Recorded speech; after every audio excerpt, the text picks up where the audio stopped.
I'm Erin. I run Velolifestyle. We are a urban cycling and cargo bike specialist here in East Vancouver. We also have a shop in Montreal, and we've been around for about a year and 9 months now. And we're trying to bring more cargo bikes and quality urban cycling equipment to Vancouver and people who live here. I got into cycling originally through mountain biking. Growing up in North Vancouver, grew up in basically a mecca of mountain biking. Then I got into road cycling, then into urban cycling. Then I really got into urban kind of more lifestyle and cargo bikes by moving to the Netherlands actually, and living in Amsterdam and working for a really cool urban bike company called Van Moof in Amsterdam. And that's really when I got kind of interested in how cycling can change both a city and the way you approach a city and how it affects people's life and their experience, moving inside a city, and how that doesn't have to be a sport, it can just be the way you do things. And I think that can really have a profound change on our cities and the way we experience them, and just being happier, healthier people. Well, cargo bike, one of those terms is pretty general, I feel. Tons of different things that fit in cargo bikes. Like, I would define this as a cargo bike. It's a trike, and one thing is also long tails and long johns and box bikes as they'd call in English. We're big fans of front load cargo bikes, so either trikes or two-wheelers. Why I'm a big fan of that is you can have a big box, something like this trike here. This is a trio bike mono. You can put a ton of stuff in it. You can have kids in it, dogs, groceries, adults, tons of different cargo bikes out there that allow you to carry anything you can dream up, and it'll really give you the flexibility to use the bicycle as a device to carry objects, people, kids, transport things, and basically replace automobiles in North America. That's what I'd say. Using cycling for your mobility in a place like Vancouver or a city is a few different reasons why it would have advantages. One of the major advantages for me is simply lifestyle, in that health. You're going to be more active, forces you to ride a little bit. You don't have to work too hard. That's where e-bikes come in. Gets you away with your bike.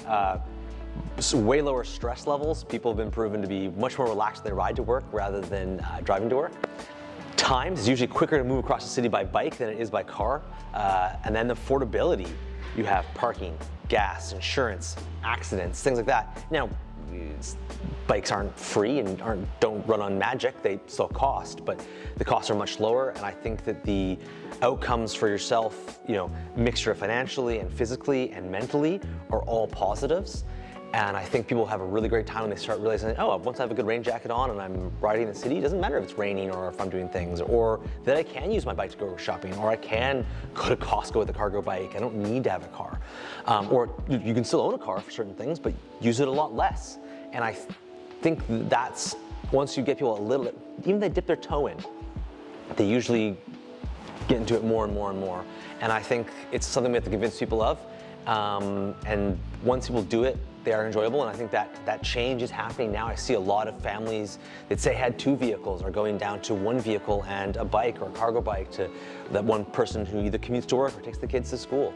And I think that has a big social change in Vancouver that I've witnessed from people who aren't hardcore cyclists in the last 3 years. I think has had a big shift in that. Now, COVID's had an effect of that, of course, as well.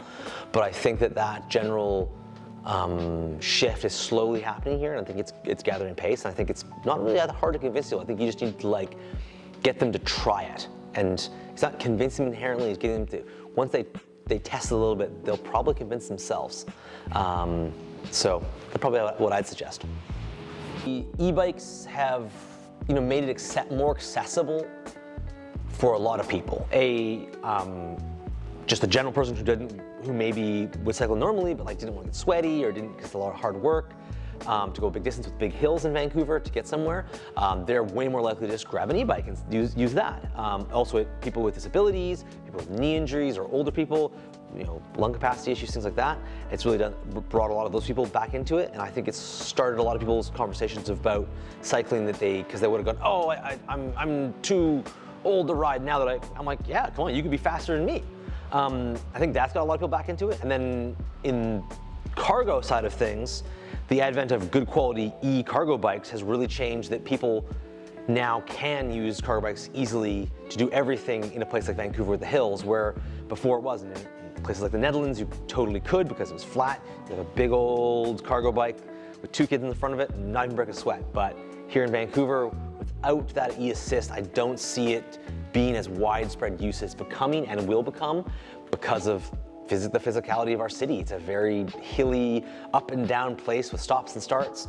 And I think it's allowed people to really easily see the transition from using, say, a car to using a bike to do things they would thought they would have historically needed a vehicle or to use transit to do. And I think that part has changed. I don't think cargo bike technology inherently has changed much in the last 10 years, but the proliferation of e-bike technology has really changed accessibility for those things in places like Vancouver. There's definitely a learning curve. It's a little bit weird because on something like this, the steering's a bit far out.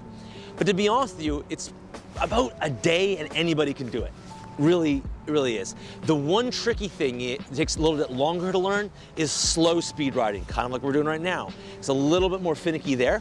But yet again, first time I rode a bike wasn't the easiest thing in the world. So it just takes a little bit of learning. I usually find I can have most clients pretty comfortable on one after a day. You just gotta learn to it. But the other thing people forget when they look at how long it is, they think, oh, it's gonna be hard to ride. Well, at slow speed it's a bit weird, but high speed it's actually way more stable than a normal bike because it's just long, big wheelbase. It's like a big old Cadillac cruising down the highway, right? So, also it's oddly actually easier to ride with weight in the front. So when it's empty, it can feel a little bit weird, but when load got some weight in it, it's actually pretty good. I average about 50 to 70K with it per battery charge. It really depends on using it. Like right now, low mode, it'll go quite far, but I run, usually I'm late and I'm lazy. I'm gonna have it on boost mode a bunch and go really fast with it. And the more low, the thing that really drags it, makes the big difference, is the weight. If you got a bunch of gear in it, we're doing big hills like Adirondack all day long, it's only it's under 50 sometimes. But usually it's in that 70 to 50 zone for most of the time.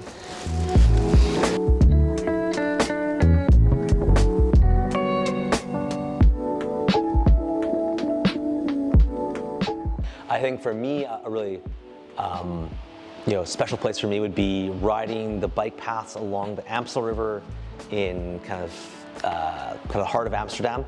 At night especially, with kind of lights a little quieter. That place, just because it's like where I used to ride coming home from work or going out at night, just always has a special place to me. And also a special place to me in that even one of those bike bridges over the Amstel is where me and my partner got engaged.